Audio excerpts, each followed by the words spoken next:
आजूबाजूचा सगळ्या लोकांकडे पाहतो तर सगळं बरोबर आहेत ना. चेहऱ्यावर सगळं बरोबर वाटतं, पण कधी काय घडलं तर माहित नाही. मी बीड जिल्ह्याचा संपर्क मंत्री आहे. मी बीड जिल्हा माझ्याकडे, मला दर महिन्याला बीडला यायचंय.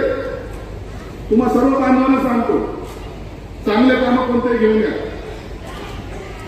चांगले कामं कोणतेही घेऊन या. संजय शिरसाट तुम्हाला कधी खाली हाताने वापस पाठवणार नाही, एवढी गॅरंटी आहे.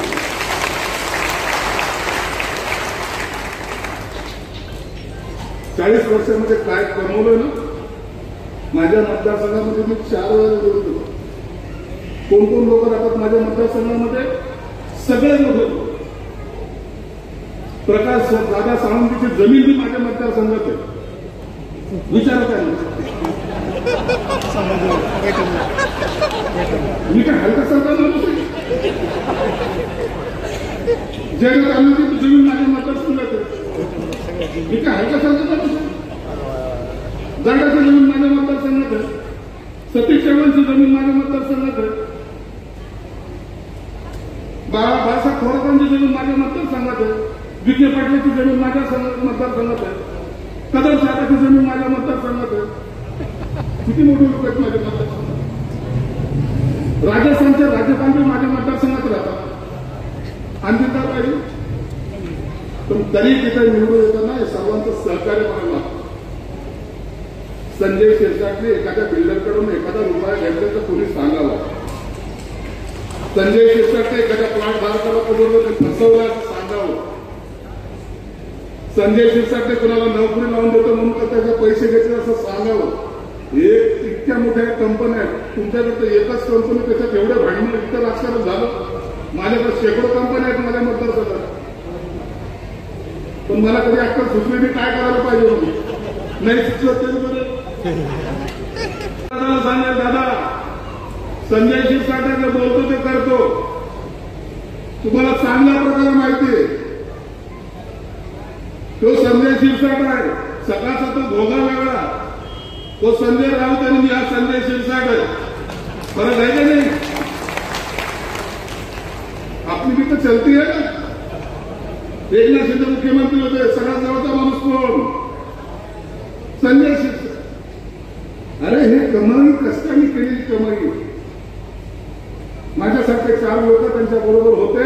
पुन्हा एकनाथ शिंदे साहेबांना ज्या मजबूतीने ते उभे राहिले होते हे सगळं महाराष्ट्राने पाहिलं. म्हणून दादा संजय शिरसाट आहे.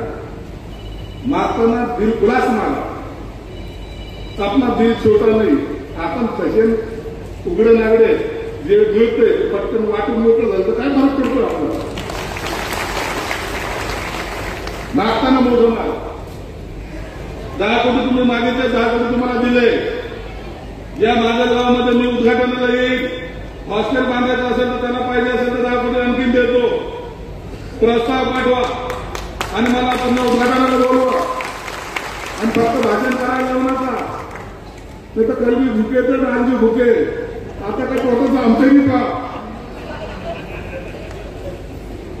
येताना माणूस मला म्हणतो साहेब काही फ्रेश व्हायचं का? शिरसाट साहेब काही फ्रेश व्हायचं का? फ्रेश होतं तर चहा प्यायचं म्हण ना. आणि धक्का मारत मारत होतं. 150 लोक एवढे हुशार असतात मला माहित नाही.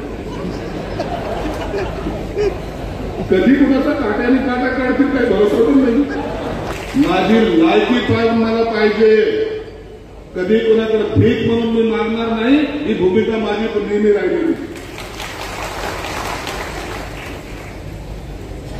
मंत्री झालो त्या दिवशी मला स्वतःला भरोसा नव्हता मी मंत्री झालो म्हणून. रात्रभर झोपत मिळाली मावशी मला. स्वतःला चिंता घ्यायचो मंत्री झालं का?